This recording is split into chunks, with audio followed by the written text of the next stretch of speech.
కేటీఆర్ అసలైన క్రెడిట్ చోర్ అని నేను చాలాసార్లు చెప్తాను. మొన్నేదో నిరుద్యోగ సభలో ఆయన రేవంత్ రెడ్డి క్రెడిట్ చోర్ అన్నాడు, కానీ ఈయన పెద్ద క్రెడిట్ చోర్. సో వాళ్ళ అధికారంలో ఉన్న 10 ఏళ్ళు అటువైపు కన్నెత్తి చూడలేదు. వేములవాడ రాజన్న ఆలయానికి పోతే అధికారం దూరమైందని భయపడి అటేంకల పోయినటువంటి వ్యక్తి కల్వకుంట్ల చంద్రశేఖరరావు గారు, ఈయన కేటీఆర్. సో ఆ అభివృద్ధిని పనులే ముందర పెట్టుకోలేదు. యాదగిరిగుట్ట ఒక డెవలప్ చేసిన తప్పితే ఎమ్లాడ రాజన్న జోలికి కూడా పోలేదు. గజ వణికిరు. చిత్తశుద్ధి కూడా లేదు. వాస్తవానికి దైవ సంకల్పం ఉంటే ఏ పనన్నా అవుతుంది. రాజన్న ఆలయాన్ని పట్టించుకోకపోగా సగం సగం అన్ని ఏడాది దవేసి పెట్టారు. ఇప్పుడు ఆ రాజన్న ఆలయాన్ని తెలంగాణ కొత్త సర్కారు రేవంత్ సర్కారు పనులు వేగవంతం చేసింది. విప్పు మన ఆది శ్రీనివాసు దగ్గరుండి ఆ పనులను పర్యవేక్షిస్తుండ్రు. ఇట్లా కడుతున్నారు అట్లా కడుతున్నారు ముత్తుకురు కదా. ఇప్పుడు ఏం చేస్తున్నారు చూడరు. ఇక రాజన్న చింతలో బండి పార్క్ అని చెప్పేసి ఇక్కడ ఏదైతే టెంపుల్ వెనకాల ఒక చెరువులా ఉంటుంది కదా, అక్కడ దానంతా ఆ బండిని మొత్తం డెవలప్ చేస్తున్నటువంటి ఇది ఏరియల్ వ్యూ. అప్పుడే అంటే ఈ ప్లాన్ ఇదంతా బండి పార్క్ లో పూర్తయిన సుందరీకరణ.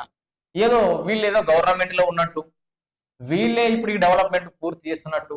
చూడరు ఎక్కడైనా ఇప్పటి మంత్రుల ఫోటో కానీ ఇప్పటి ప్రభుత్వం ఈ పనులు పూర్తి చేస్తుంది, వాళ్ళు డెవలప్మెంట్ చేస్తున్నారు ఎక్కడైనా రాసిరా? ఎక్కడ రాయలే. ఇగో వేములవాడ గుడి చెరువు బండి పార్క్ ఛాయాచిత్రాలను పరిశీలిస్తూ సూచనలు చేస్తున్న కేటీఆర్. ఇది ఫైల్ అంటే పాత ఫోటో. ఇప్పుడు ఏమన్నా జర చదువు సగం వచ్చిన వాళ్ళు జర అటు ఇటు జర చూడొచ్చిన వాళ్ళు ఏమనుకోరు ఎంత చూసి, అమ్మ కేటీఆర్ ఎంలాడకు పోయి ఇంకా కూడా డెవలప్ చేస్తుండా, ప్రతిపక్షంలో ఉన్నా కూడా పనులు చేస్తుండ ఆయనే అంటే వీళ్ళు సొంత పైసలు పెడుతున్నారు జోలకి అనుకోవాలన్నట్టు. పాత ఫోటో తీసుకొచ్చి పెట్టి మరి ఏం చేసిరా ఈ రోజులకోలే. మీరు అధికారులకి వెళ్ళి దిగిపోయినాక 1 2 నెలల దాకా కూడా గట్లే ఉన్నాడు. ఎంలాడలో ఏం డెవలప్ కాలే. పోయిన వాళ్ళకు తెలంగాణ ప్రజలకు తెలుసు.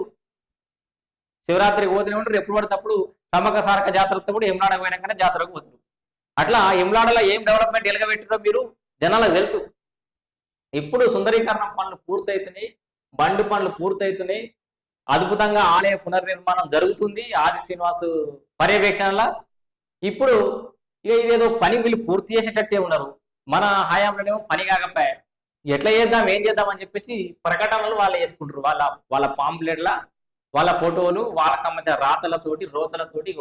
ఇది వీళ్ళ యొక్క కథ. వాటర్ ఫౌంటైన్లు, వాకింగ్ ట్రాక్లు, బోటింగ్లు, గ్రీనరీ, 40 అడుగుల భారీ శివుడి విగ్రహం ఏర్పాటుతో భక్తులకు మరింత ఆహ్లాదం పంచుతూ వేములవాడ రాజన్న గుడి చెరుగట్టపై బండి పార్క్ అందుబాటులోకి రానున్నది.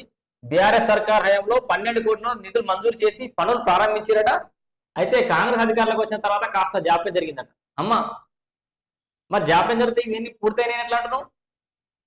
నీ భాషలో జాప్యమే జరిగింది కదా. కలెక్టర్ గరిమా అగ్రవాల్ ప్రత్యేక చొరవతో పనులు వేగవంతంపై పూర్తయ్యాయి. 7 మంత్రులు బండి పార్క్ ప్రకటించగా హర్షాతిరేకాలు వ్యక్తమవుతున్నాయి. నేడు మంత్రుల చేతుల మీదుగా ప్రారంభం. ఇక్కడ మంత్రుల ఫోటో వేయాలి, డెవలప్ చేసిన ఆది శ్రీనివాస్ ఫోటో వేయాలి, మాకు చేత కాలేదు మేము చేయలేదని కూడా రాసుకోవాలి.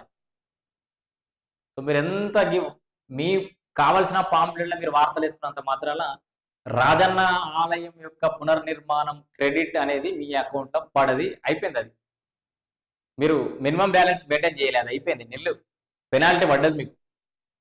అది కాంగ్రెస్కే క్రెడిట్ దక్కుతుంది, ఆది శ్రీనివాస్కే క్రెడిట్ దక్కుతుంది.